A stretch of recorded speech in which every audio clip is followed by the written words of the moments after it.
আসসালামু আলাইকুম দর্শক, আমি সুমি।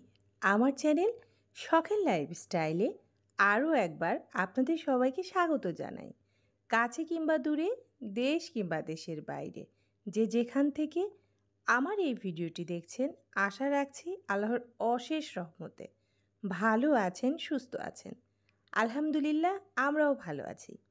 তা আজকে সকালে আমার বারান্দার কিছু গাছ আছে, সেই গাছগুলোকে দিয়েই আমার ভিডিওটি শুরু করলাম। আমার এই গাছগুলো বৃষ্টির পানি পেয়ে কি সুন্দর বড় হয়ে গিয়েছে মাশাআল্লাহ। তাই আপনাদের সাথে একটু শেয়ার করছি। ছাদেরগুলো তো ছাদে আছে, এই কয়েকটা ইনডোর প্লান্টকে আমি ঘরেই রেখেছি। তো এই যে দেখতে পাচ্ছেন এখন টাকা, জি এগুলো হলো এই মাসের আমার শেষ সংসার খরচের টাকা, মানে এই টাকাগুলো এখন অবশিষ্ট আছে। তো এখানে মোট 15,000 টাকা আছে।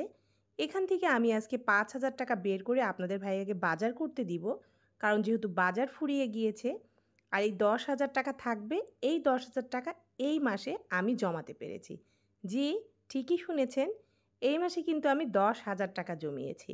আর কিভাবে জমালাম অবশ্যই সেটা আপনাদের সাথে শেয়ার করব। কারণ আমরা কিন্তু একটা কথা জানি, মধ্যবিত্ত ফ্যামিলির বউ হয়ে টাকা জমানোটা সো টাফ। কিন্তু একটু আমাদেরকে বুঝে চলতে হবে। মধ্যবিত্ত মানে কি জানেন? মধ্যবিত্ত মানে হলো আকাশ ছোঁয়ার স্বপ্ন। মধ্যবিত্ত মানে হলো নিজের স্বপ্নটাকে ছোট্ট ফুল থেকে ফুটতে দেখা। মধ্যবিত্ত মানে হলো নিজেকে জয় করা, নিজেকে উপরে তোলার একটা আকাঙ্ক্ষা, নিজেকে নিজের মধ্যে করে রাখার একটা আকাঙ্ক্ষা। হ্যাঁ, বলতে পারেন নিম্নবিত্তরা সবার কাছে বলতে পারে দুঃখের কথা, হাত পাততে পারে। উচ্চবিত্তদের কথা তো বললামই না, কিন্তু মধ্যবিত্ত তারা কিন্তু না খেয়ে থাকলেও কাউকে বলতে পারবে না না খেয়ে আছি। আবার তারা কষ্টে থাকলেও কাউকে বলতে পারবে না কষ্টে আছি। তাই মধ্যবিত্ত ফ্যামিলিতে জন্ম নেওয়া যেমন একটি বিশেষ চ্যালেঞ্জের বিষয়, সেরকম বউ হয়ে সংসার করা তার চেয়েও বড় চ্যালেঞ্জ। আমরা কিন্তু জানি মধ্যবিত্ত ফ্যামিলির বউদেরকে অনেক স্বপ্ন বিসর্জন দিতে হয়, কিন্তু তবুও দিন শেষে তারা চেষ্টা করে সংসারটাকে ভালোভাবে চালাতে। এই যে দেখুন, হাজব্যান্ড কিন্তু রোজগার করে, এই যে বাজার করে এনে দেয়, সেটাকে কিন্তু হিসাব করে চালাতে হয় গৃহিণীদের। জি, আমি চালিয়ে থাকি এই সংসারটা। তার ইনকাম করে এনে দেয় আর আমি সেটা এইভাবে হিসাব করে খরচ করি। আর এই হিসাব করে খরচ করার ফলে কিন্তু আমার সংসারে উন্নতি হবে, অবনতি কিন্তু হবে না। আর সেই উন্নতির জন্যই আমাকে চেষ্টা করতে হয় এইভাবে হিসাব করতে। এখানে 2টা মুরগি ছিল, ফার্মের মুরগি, এটাকে আমি 4 দিন করেছি, আর বাকি হাড্ডিগুলোকে বাকি 1 দিন করেছি। তাই একটু ধৈর্য ধরেই সংসারটা করতে হয়।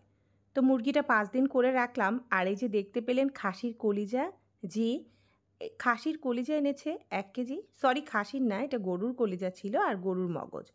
তো এখন এই মগজটা রেখে দিলাম, এটা 1 দিন করব, আর কলিজাটাকে 2 দিন ভাগ করে রাখলাম। আজকে একটু রান্না করব আর আগামী দিন আরেকটু রান্না করব। তো এভাবেই একটু হিসাব করে চলতে হয়।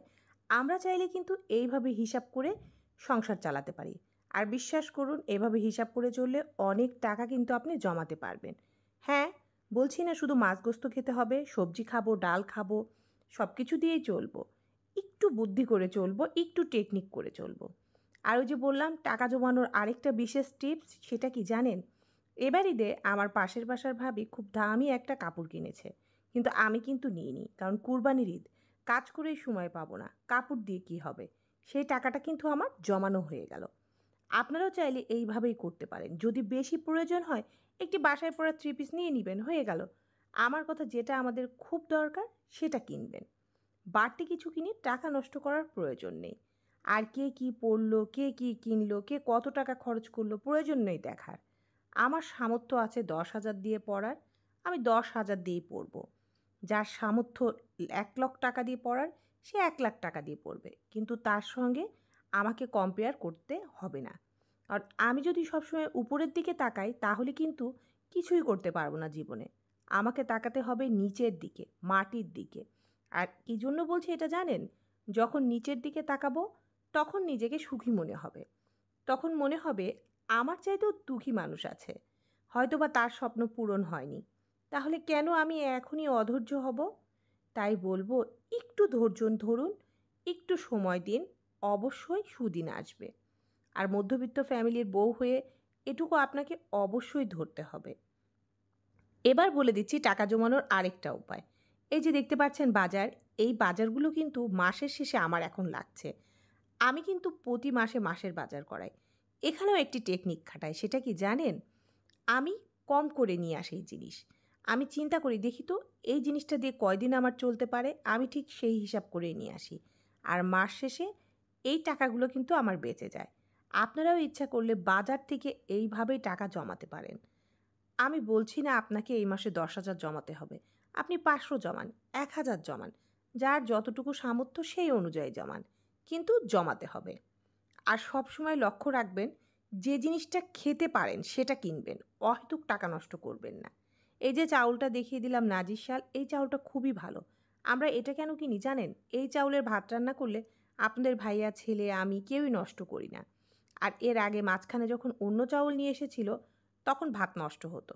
তাই আমি মনে করি যেটা খেতে পারবো সেটাই কেনা উচিত। এর বেশি কেনা উচিত না। এইভাবে হিসাব করলেও কিন্তু আপনি টাকা জমাতে পারবেন।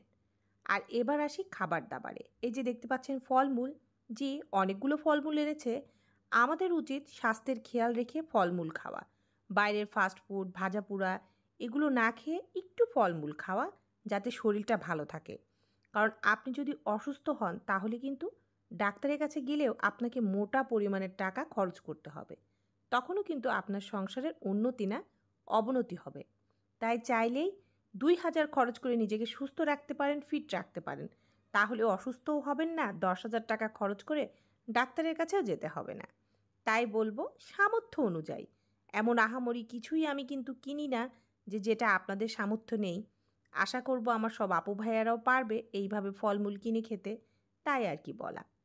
তো যাই হোক এখানে ফলমূল ছিল, ছিল দই আর মিষ্টি। ওই যে বললাম পরিমাণ মতো যতটুকু প্রয়োজন ০.৫ কেজি মিষ্টি এনেছে আপনাদের ভাইয়া।